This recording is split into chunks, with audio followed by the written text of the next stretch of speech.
Bonjour à toutes et bienvenue à la semaine d'échauffement de l'atelier perte de poids à la ménopause. Je suis Rafaela, naturopathe spécialiste en perte de poids pour les femmes de plus de 40 ans. Et je te propose cette semaine quelques vidéos d'échauffement pour qu'on puisse se préparer à notre atelier de la semaine prochaine. D'ailleurs, si tu n'es pas encore inscrite à l'atelier, le lien pour le faire est ici en bas de cette vidéo. Dans la vidéo d'aujourd'hui, pour continuer notre semaine d'échauffement, j'aimerais bien parler des 3 erreurs qui sont faites par la grande majorité des femmes que j'accompagne.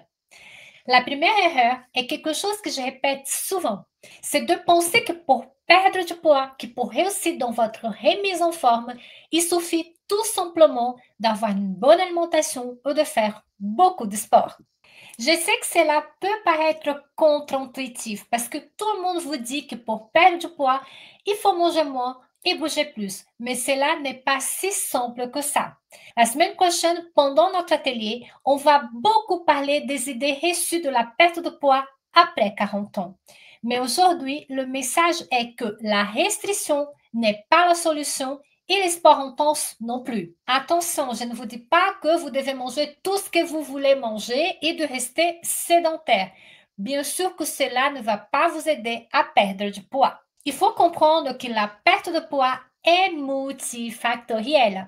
Il y a plusieurs leviers qui sont derrière la perte de poids, surtout quand elle est difficile, quand elle est bloquée. Il y a par exemple le sommeil. Normalement, notre organisme a besoin de dormir entre 7 et 9 heures par nuit. Et pendant un sommeil réparateur, il y a beaucoup d'hormones essentielles liées au contrôle du poids qui seront produites pendant la nuit. Par exemple, notre corps va produire l'hormone de croissance qui sera très importante pour garder notre masse musculaire et qui est aussi intimement liée à l'activation de notre métabolisme. La masse musculaire chez les femmes dépense beaucoup d'énergie dans notre corps.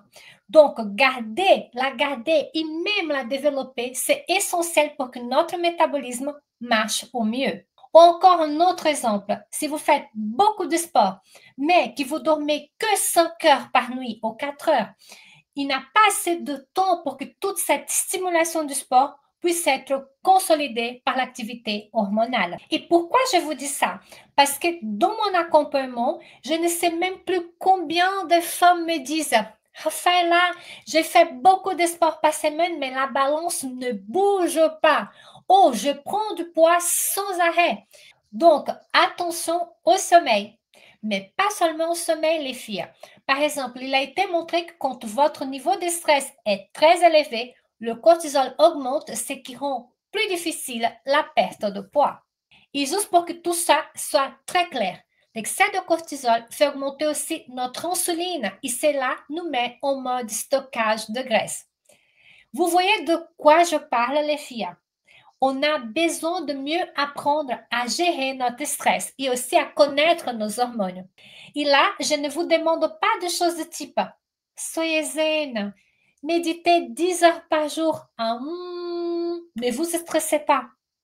Je sais que ça n'existe pas d'avoir une vie sans aucun stress. Surtout quand dans la majorité du temps, les stress et les problèmes viennent jusqu'à nous.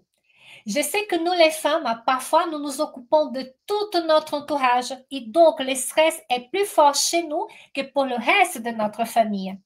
Mais on doit quand même apprendre à mieux le gérer. Je sais qu'il y a des femmes excessivement stressées aussi parce qu'elles n'arrivent pas à lâcher prise. Et je pense qu'on a toutes dans notre entourage des gens qui ne font que se plaindre ou qui sont tout le temps dans la négativité. Et par ça, je ne dis pas que la vie est un long fleuve tranquille, mais si on est focus sur la négativité tout le temps, cela ne va pas nous aider à bien vivre. Et aussi, tout ce stress ralentit le métabolisme par un déséquilibre du cortisol qui va vous mettre en mode stockage de graisse. Donc, perdre du poids va bien au-delà de l'alimentation. Et c'est une erreur de penser que juste une nouvelle alimentation va tout résoudre.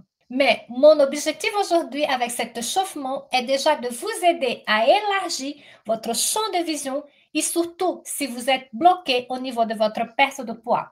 Et la semaine prochaine, on va ensemble voir plusieurs points de blocage qui vont au-delà de l'alimentation. Soyez au rendez-vous. Quand on dépasse la quarantaine, les stratégies de quand on avait 20 ou 30 ans ne vont plus marcher de la même manière. Notre corps n'est plus le même, nos hormones ne sont plus les mêmes et notre métabolisme n'est plus le même. D'accord, les filles? Et donc, cette erreur numéro un est aussi de penser, ah, il suffit que je trouve un bon régime et tous mes problèmes de poids seront résolus une bonne fois pour toutes. Et je dis aussi tout cela aux femmes qui sont en train de suivre une alimentation saine, qui font du sport, mais sans aucun résultat. Et aussi aux femmes qui pensent que c'est de leur faute et qui culpabilisent parce qu'elles n'arrivent pas.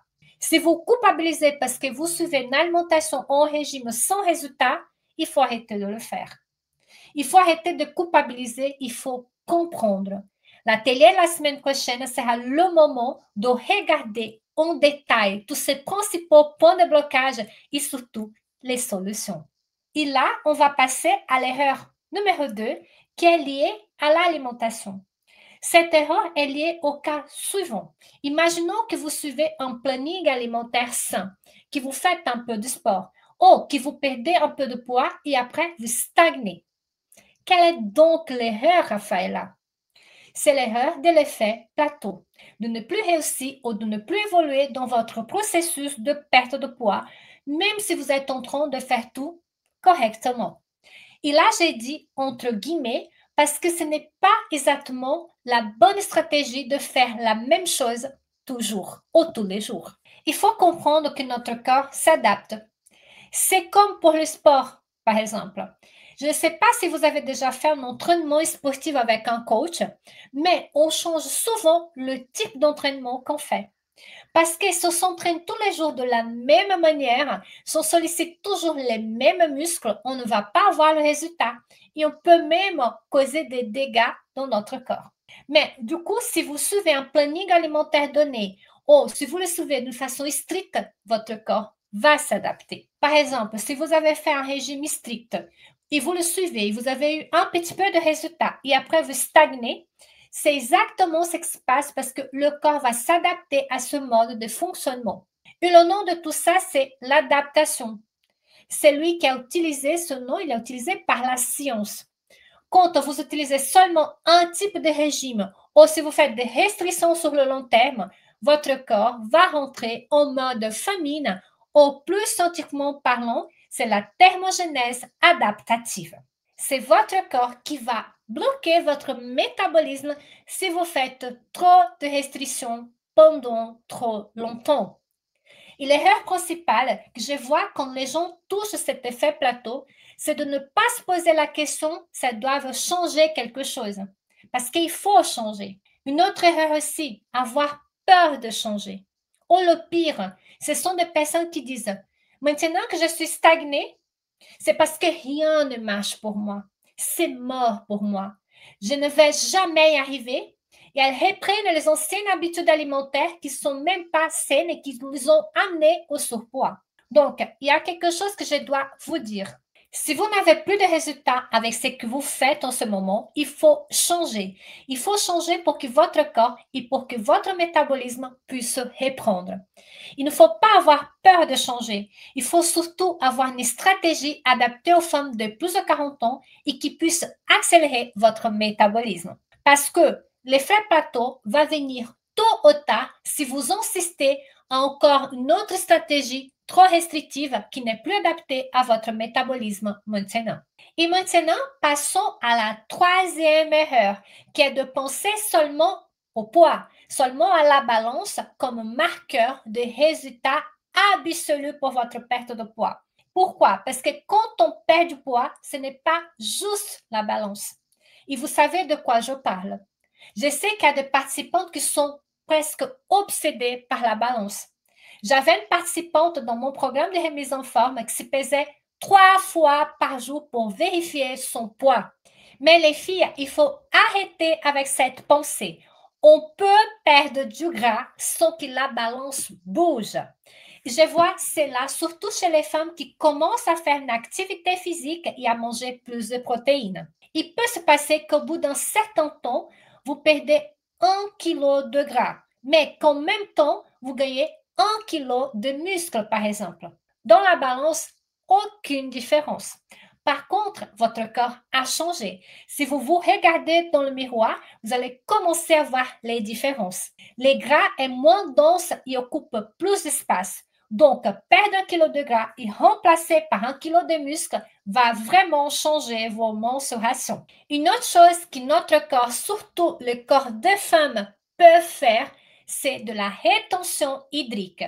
Si un jour vous mangez quelque chose de plus salé, s'il fait très chaud, si vous buvez pas assez de liquide ou si vous buvez de l'alcool, votre corps peut faire de la rétention. Et là, si vous avez un peu plus de rétention hydrique, peut-être que la balance va vous dire que vous avez gagné 500 grammes du jour au lendemain. Mais cela ne veut pas dire que votre corps a pris 500 grammes de gras. Et j'insiste sur ce fait parce que dans mon programme d'accompagnement, il y a des participantes qui décident de se peser tous les jours.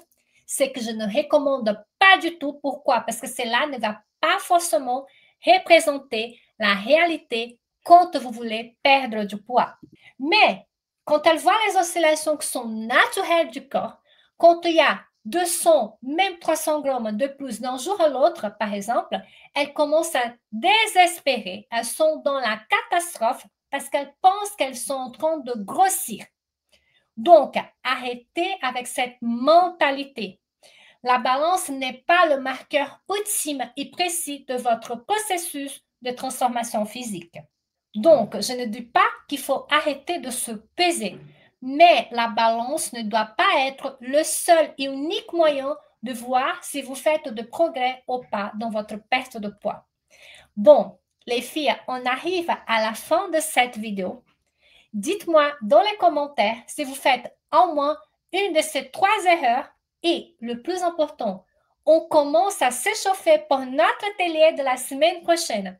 Donc, à vos agendas, programmez bien vos réveils parce que lundi prochain, nous commençons nos cours qui seront intenses et riches pour vous aider à débloquer votre perte de poids définitive après 40 ans.